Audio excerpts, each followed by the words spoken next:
Hey, AP Lang teachers. I want to talk to you about an activity that I use to help introduce argument. It's called a sticky note tug of war. The great thing about this activity is it's low prep, and also you can adapt it to your existing curriculum. So here are the instructional goals. Let's talk about why we would do this in our classroom. First of all, students will practice making claims and providing reasons. So this is kind of like a soft launch of introducing skills like line of reasoning, making claims, and also in some sense providing commentary. Also, students are going to determine which ideas are most convincing. This can be really helpful in AP Lang because as students get more practice writing essays, they're going to want to think about the order of their body paragraphs. They're going to want to realize that they might need to make certain points in a certain order to be more convincing. Also, as our students transition into higher education, they're likely going to be writing more research papers. These papers are likely going to be longer, and it's going to be important that students have a well-structured argument. So one of the things that I like about this activity is that it allows students to brainstorm, but it also allows them to realize that some ideas are stronger than others. And lastly, it can help students practice considering the counter argument. The prep is pretty simple. You're going to need sticky notes. They can all be the same color, or you can do different colors. Honestly, I just use whatever I have on hand, but it helps if they're just your regular size sticky note. Honestly, it's okay if the adhesive is not super great, because when I do it in my classroom, since my students sit at tables, they literally just stick the sticky notes to their table. You could also have students do this on a poster. That way you could hang it up in your classroom if you wanted to. As far as the setup, you're going to want to divide your students into groups.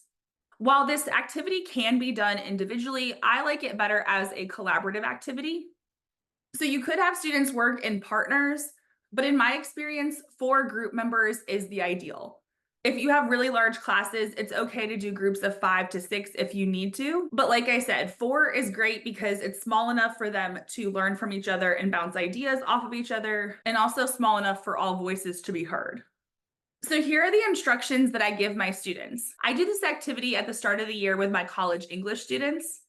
We start the year with a unit on technology. And so based on some of the pieces that we read, I present them with the question, is Gen Z the dumbest generation? This question is sparked from our reading for the unit.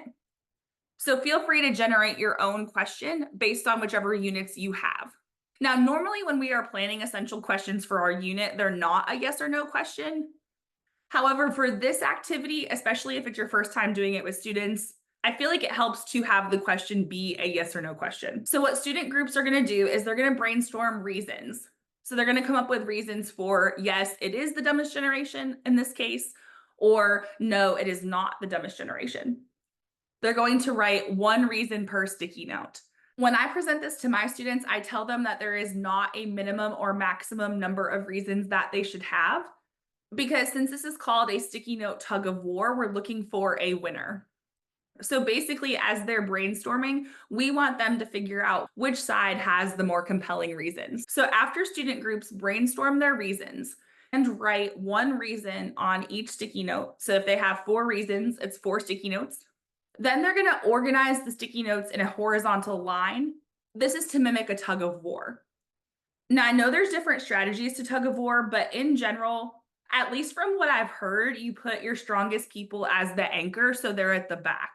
So for the purposes of this activity, I tell my students to put their strongest reasons at the end of the line, meaning their most convincing reason is going to go at the end of the line. It's going to be the last sticky note they have for that side. So here's a sample of what it could look like. Now, because I was trying to organize this on a slide, I only did 3 reasons per side. However, when I presented this to my students, most groups were able to come up with at least 5 reasons per side.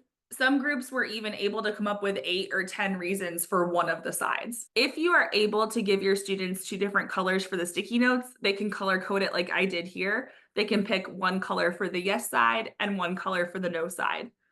However, if you only have one color of sticky notes, it's okay to just use that one color. If you only have one color of sticky notes, I would encourage you to have students write yes or no in the corner of each sticky note. That way, as they are organizing their tug of war, they can remember which side the reason went to. So here's a possible extension activity. When students are done creating their tug of war, I actually like to have student groups share out their reasons. You're going to find that there are some reasons that pop up in each group. You're also going to find that some groups might have the same idea but might word it differently, and that's okay.